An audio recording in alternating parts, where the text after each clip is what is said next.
नमस्कार। आज आपका एक बार फिर से स्वागत है ट्रुथ ऑफ लाइफ जीवन का सत्य में एस्ट्रो विनीता के साथ। आज हम आपसे बात करने जा रहे हैं जीवन में वर्तमान समय में प्रचलित एक खास समस्या, कर्जा। कर्जा जिससे शायद आज के समय में 70% लोग परेशान हैं, चाहे वो कर्जा बैंकों से ले रखा है या किसी ऐसे लोगों से जो पैसा अपना बहुत हाई रेट ऑफ इंटरेस्ट पे, बहुत उच्च दरों पे लोगों को ब्याज पे देते हैं। किसी ने अपना मकान गिरवी कर रखा है तो किसी ने अपनी ज्वेलरी गिरवी कर रखी है, अपना सोना गिरवी कर रखा है इस कर्जे के लिए।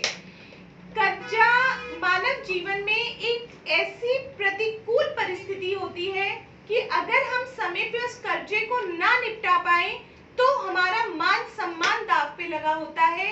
इनफैक्ट कुछ लोग इस कर्जे की स्थिति में इतने ज्यादा मानसिक अवसाद में आ जाते हैं कि वो आत्महत्या तक कर लेते हैं, अपनी जीवन लीला को समाप्त कर लेते हैं।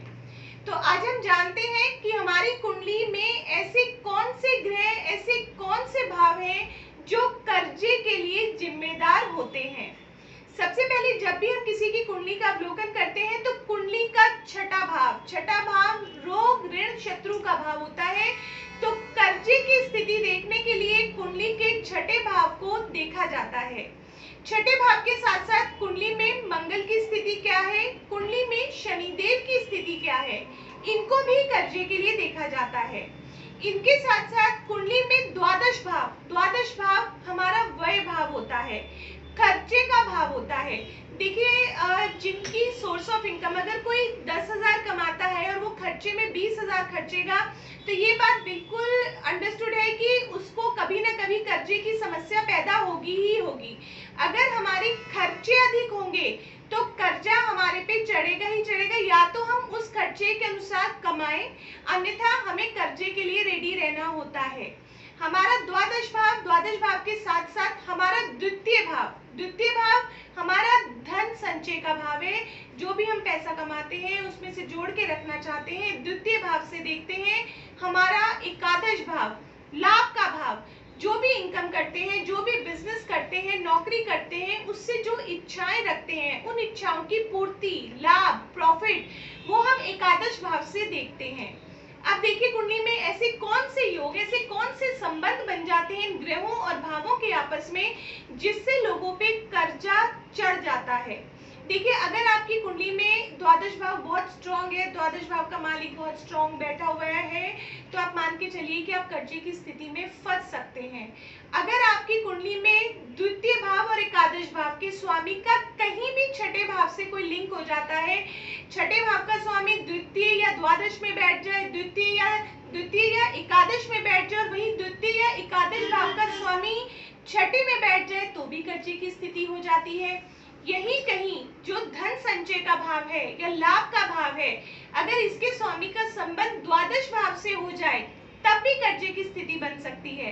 अगर शनिदेव स्वयं ही द्वादश भाव में बैठ जाए तो वो छठे भाव को देखते हैं और कहते हैं जहां शनि की दृष्टि पड़ती है वहां विनाश होता है, तो भी कर्जे की परिस्थिति हमारे लिए उत्पन्न हो जाती है। कर्जे की परिस्थिति, देखिए कर्जा आपने ले लिया, उसके बाद वो कर्जा चुकना भी चाहिए, हमें चुकाना भी पड़ता है, तभी हम उस एक प्रतिकूल समस्या, एक प्रतिकूल परिस्थिति से बाहर आ पाएंगे। तो उसके लिए अगर हमारी कुंडली में एकादश भाव अच्छा है, हमारा द्वितीय भाव अच्छा है, हमारा भाग्य हमारा साथ दे रहा है, गुरु और शुक्र की स्थिति हमारी कुंडली में अच्छी है, तो अगर एक बार वर्तमान स्थिति में किसी महादशा या अंतरदशा में हम कर्जा ले भी लेते हैं तो हम कर्जे की समस्या से बाहर आ जाएंगे। अब मैं ऐसे कुछ लोगों के लिए कुछ उपाय बताने जा रही हूँ जो कर्जा लेते हैं और कोशिश भी करते हैं देने की, दे नहीं पाते, उनके लिए वो सोर्स ऑफ इनकम नहीं जनरेट होती है जिससे कि वो कर्जा वापस कर पाए। जब आप कर्जा लेते हैं ना तो हम 10 तरह की प्लानिंग कर लेते हैं, अरे हम लोग तो आराम से दे देंगे, पर परिस्थितियां ग्रह के अनुसार, ग्रहों की महादशा और अंतरदशाओं के अनुसार ऐसी बनती हैं कि हम एक जाल में, एक चक्रव्यूह में फंस के रह जाते हैं। तो अब जो लोग अपना कर्जा नहीं चुका पा रहे वो कृपया इन उपायों को जरूर करें। ईश्वर ने चाहा तो उनके जीवन में सुख के पल जरूर आएंगे। डेली हनुमान चालीसा का पाठ करना शुरू किया कीजिए, प्रतिदिन हनुमान चालीसा का पाठ कीजिए, ऋण मोचक मंगल स्तोत्र का पाठ कीजिए जिससे आपके कर्जे का निदान हो। शुक्ल पक्ष के मंगलवार से स्टार्ट कीजिएगा और नियमित रूप से इस पाठ को कीजिए। प्रत्येक मंगलवार हनुमान जी को प्रसाद चढ़ाएं। प्रसाद में उनके आगे देसी घी का दीपक जलाएं, बूंदी का प्रसाद चढ़ाएं, लाल गुलाब के फूल चढ़ाएं, एक मीठा पान चढ़ाएं और जिस भी समस्या में आप हैं उस समस्या के निवारण की उनसे प्रार्थना करें।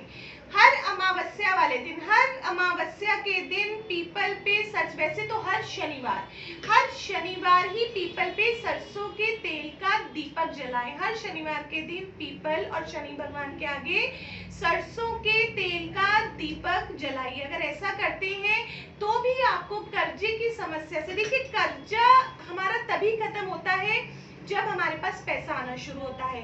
तो हमारा पहला एम होता है कि हम अच्छा कमाएं ताकि हम अपने कर्जे को वापस कर सकें। अगर आपकी कुंडली में कहीं शनि की महादशा और अंतर्दशा चल रही है और आप उस वजह से कर्जे में आ गए हैं तो घर में पारित शिवलिंग की स्थापना करें, उस पे कच्चे दूध में काले तिल डालकर जल चढ़ाएं तो किसी भी प्रकार का जो शनि दोष है वो आपकी कुंडली से समाप्त होगा।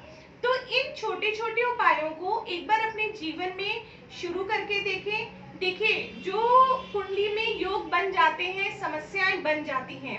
ऐसा कहना कि कोई चमत्कार हो जाएगा और सब कुछ ठीक हो जाएगा, ऐसा कभी नहीं होता।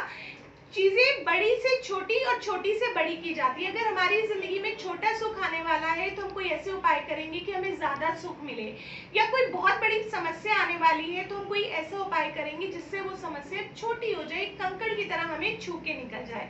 किसी का एक्सीडेंट होने वाला है तो खाली फ्रैक्चर ही हो जाए, है ना। तो अगर हम लोग इस तरह के उपाय करते हैं तो हमारे जीवन की समस्याओं में फर्क पड़ता है और धीरे धीरे आपके इनकम सोर्स ऐसे हो जाएंगे कि आप लोग अपने कर्जे से मुक्ति ले पाएंगे। आज के लिए बस इतना ही। आगे फिर अगले एपिसोड में मिलते हैं किसी नई जानकारी के साथ। नमस्कार, जय माता दी।